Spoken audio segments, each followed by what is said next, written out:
New York शहर का फन-ए-तामीर ये सिर्फ इमारतें नहीं है, ये तो एक पूरी कहानी है, एक जिंदा कहानी। ये कहानी है बड़े-बड़े ख्वाबों की, नई-नई इजादात की और हाँ, मुसलसल बदलते रहने की। एक ऐसी दास्तान जो इस शहर के पत्थर और स्टील में कुंदा है।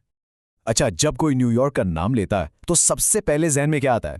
जाहिर है वो ऊंची ऊंची इमारतें, स्काई स्क्रैपर्स का एक पूरा जंगल। यही तो इस शहर की असल पहचान है ना। इन्हीं इमारतों ने न्यूयॉर्क के बिजनेस और रिहायशी इलाकों की शक्ल ही बदल कर रख दी है। लेकिन सोचिए तो, आखिर ये हुआ कैसे?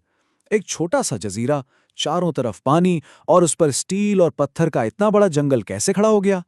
भाई, ये कोई इत्तेफाक तो बिल्कुल नहीं था।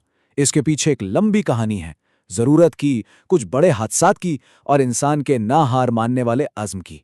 तो चलिए इस कहानी को शुरू से शुरू करते हैं। हर बड़ी कहानी की तरह इसकी भी एक बुनियाद है। न्यूयॉर्क की कहानी इन फैसलों से शुरू होती है जिन्होंने इस शहर की तकदीर लिख दी। अच्छा, 19वीं सदी के शुरू में ना न्यूयॉर्क में एक बड़ा मसला था। शहर जैसे तैसे फैल रहा था, सड़कें बेतरतीब, एक अफरा तफरी का आलम था। तो इसका हल क्या निकाला गया? 1811 में आया कमिश्नर्स प्लान।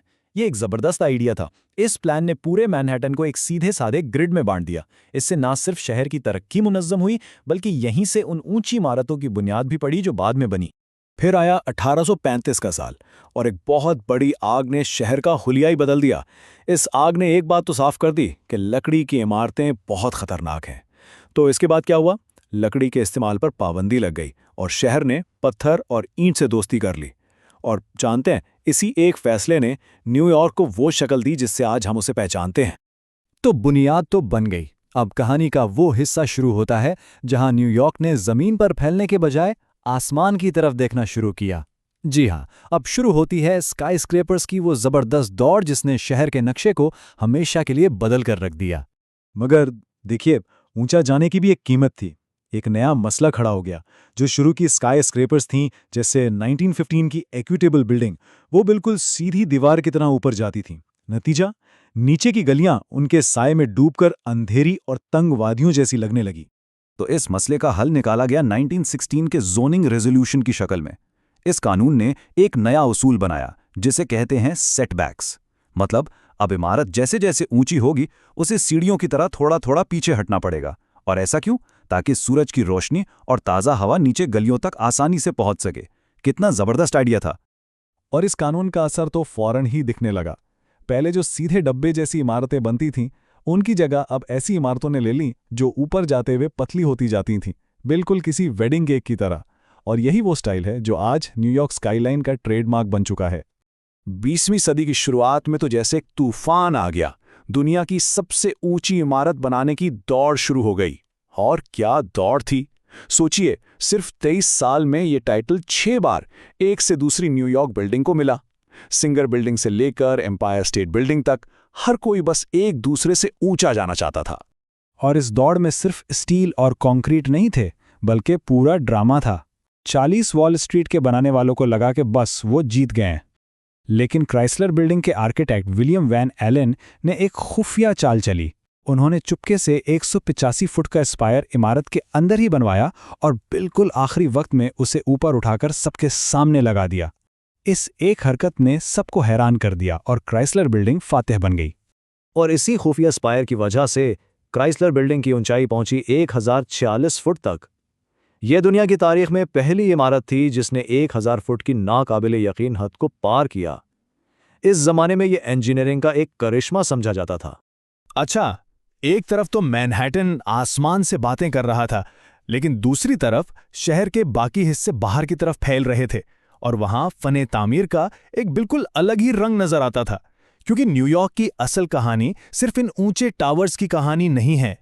मैनहट्टन से बाहर निकलें तो एक अलग ही दुनिया नजर आती है। ब्रुकलिन के वो खूबसूरत ब्राउनस्टोन वाले घर, या वो टेनेमेंट्स जो पुराने वक्तों की याद दिलाते हैं जब लोग बाहर से यहां आकर बसते थे। और फिर क्वींस में ट्यूडर और विक्टोरियन स्टाइल के बड़े बड़े घर। हर मोहल्ले का अपना एक अलग अंदाज है और हर अंदाज इस शहर की तारीख का एक नया बाब सुनाता है। अब देखें, ये शहर तो पानी के बीच में, तो इन सब अलग अलग इलाकों को जोड़ना अपने आप में एक बहुत बड़ा चैलेंज था। इसका हल निकला ब्रुकलिन ब्रिज जैसे इंजीनियरिंग के शाहकारों की सूरत में। ये पुल और सुरंगें सिर्फ कंक्रीट और लोहे के ढांचे नहीं हैं, ये तो उस शहर की रगें हैं जो इसके तमाम हिस्सों को एक साथ जोड़कर जिंदा रखती हैं। चलिए अब कहानी को आज के दौर में ले आते हैं। वो दौर जहां न्यूयॉर्क के स्काईलाइन के सामने नए चैलेंजेस हैं और उनके लिए नए हल भी तलाश किए जा रहे हैं। 1963 में एक ऐसा वाकया हुआ जिसने सबको हिला कर रख दिया। शहर का एक तारीखी और बहुत ही खूबसूरत पेन स्टेशन गिरा दिया गया। लोगों में इस पर शदीद गुस्सा था। इस एक वाकये ने तारीख को बचाने की एक बहुत बड़ी तहरीक शुरू कर दी और इसी के नतीजे में 1965 में लैंडमार्क्स प्रिजर्वेशन कमीशन बना, जिसका काम आज तक शहर की तारीखी इमारतों की हिफाजत करना है। फिर आई 21वीं सदी और अपने साथ एक नया और बहुत बड़ा चैलेंज लाई, माहौलियात का तहफ़्फ़ुज़। अब सबसे बड़ा सवाल ये था कि ये जो इतनी बड़ी बड़ी इमारतें बन रही हैं, इन्हें माहौल दोस्त कैसे बनाया जाए। और उसका जवाब मिला ग्रीन स्काई स्क्रैपर्स की शक्ल में, जैसे कॉन्डे नास्ट बिल्डिंग और हियर्स टावर। इन इमारतों ने नए स्टैंडर्ड सेट किए। खासतौर पे हियर्स टावर, ये न्यूयॉर्क की पहली स्काई स्क्रैपर थी जिसे उसके माहौल दोस्त डिज़ाइन के लिए गोल्ड लीड सर्टिफिकेशन मिला। ये एक बहुत बड़ा एजाज़ है और इस बात का सबूत है कि अब फ़न तामीर सिर्फ ऊंचाई का मुकाबला नहीं रहा, बल्कि इस जिम्मेदारी का नाम भी है। और हाँ, ऊंचाई की दौड़ आज भी खत्म नहीं हुई, लेकिन अब तो खेल ही बदल गया है। आज की स्पिरिटॉल इमारतों का पैमाना इतना बड़ा है कि 1931 की एम्पायर स्टेट बिल्डिंग, जो कभी दुनिया की सबसे ऊंची इमारत थी, वो आज वन वर्ल्ड ट्रेड सेंटर और सेंट्रल पार्क टावर के सामने काफी छोटी लगती है। तो ये है न्यूयॉर्क की स्काईलाइन की कहानी, जो बनी है ज़रूरत से, मुकाबले से, बड़े हादसात से और नई सोच से। ये एक ऐसी कहानी है जो कभी रुकेगी नहीं, ये हमेशा लिखी जाती रहेगी। अब देखना यह है कि इसका अगला बाब कौन लिखेगा, कौन से नए चैलेंजेस होंगे और कौन सी नई इजादात इसकी शक्ल बदलेंगी।